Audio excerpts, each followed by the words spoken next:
Hello అండి, నమస్తే. Welcome to Nirmala's home kitchen. ఈ రోజు మన వీడియోలో అమ్మమ్మల కాలం నాటి చిరుధాన్యాలలో ఒకటైన ఉలవలతో లడ్డు ప్రిపేర్ చేస్తున్నాను. పీరియడ్స్ మొదలైన ఆడపిల్లల్లో నడుము ఎముక దృఢంగా గట్టిగా అవ్వడానికి, అలాగే ఆడవాళ్లలో పీరియడ్స్ వల్ల వచ్చే రక్తహీనతని పోగొట్టి ఆరోగ్యంగా ఉండడానికి పాత రోజుల్లో మన పెద్దవాళ్ళు ఎంతో బలంగా చేసి పెట్టే ఈ ఉలవల లడ్డు చేయడం కోసం ముందుగా స్టవ్ మీద మందంగా ఉండే కడాయిని పెట్టుకొని 2 కప్పుల ఉలవలు వేసుకొని మంటని లో ఫ్లేమ్ లో పెట్టుకొని ఉలవలు క్రిస్పీగా అయ్యేంత వరకు వేయించుకోవాలి. మనం సున్నుండల కోసం మినపప్పుని ఏ విధంగా వేయిస్తామో అదే విధంగా మనం వీటిని కూడా వేయించుకోవాలి. ఉలవలని మంచి వాసన వచ్చేంత వరకు వేయించుకొని వీటిని పక్కన పెట్టి పూర్తిగా చల్లారనివ్వండి. చల్లారిన ఉలవలని మిక్సీ జార్లోకి వేసుకొని మరీ మెత్తగా కాకుండా మరీ బరకగా కాకుండా కొంచెం ఇలా రవ్వలా గ్రైండ్ చేసుకోవాలి. తర్వాత 1/2 కేజీ ఉలవలకి 1/2 కేజీ బెల్లం తీసుకొని ఇలా తురుముకొని బెల్లాన్ని కరిగించుకోవాలి. గిన్నెలో వేసి కొద్దిగా నీళ్లు పోసి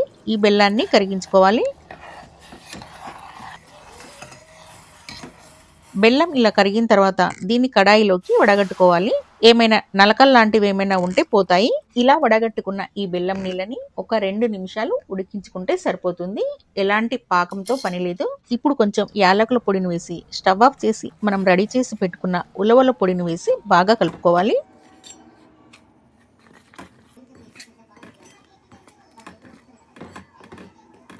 ఇప్పుడు ఒక ప్లేట్లోకి వేసేసుకొని కొంచెం చల్లారిన తర్వాత 1 స్పూన్ నెయ్యి వేసుకొని లడ్డుల్లా చుట్టుకోవాలి. ఈ ఉలవలని రెగ్యులర్ గా తీసుకోవడం వల్ల అధిక బరువుని కొలెస్ట్రాల్ ని తగ్గిస్తాయి. ఈ ఉలవలతో చేసిన లడ్డు పిల్లలకైనా పెద్దవాళ్ళకైనా హెల్త్ కి చాలా మంచిది. దీన్ని మీరు కూడా ట్రై చేసి ఎలా వచ్చిందో కామెంట్ చేయండి. వీడియో నచ్చితే లైక్ చేయండి, షేర్ చేయండి. మరిన్ని హెల్తీ రెసిపీస్ కోసం నిర్మలాస్ హోమ్ కిచెన్ ని తప్పకుండా సబ్స్క్రైబ్ చేసుకోండి.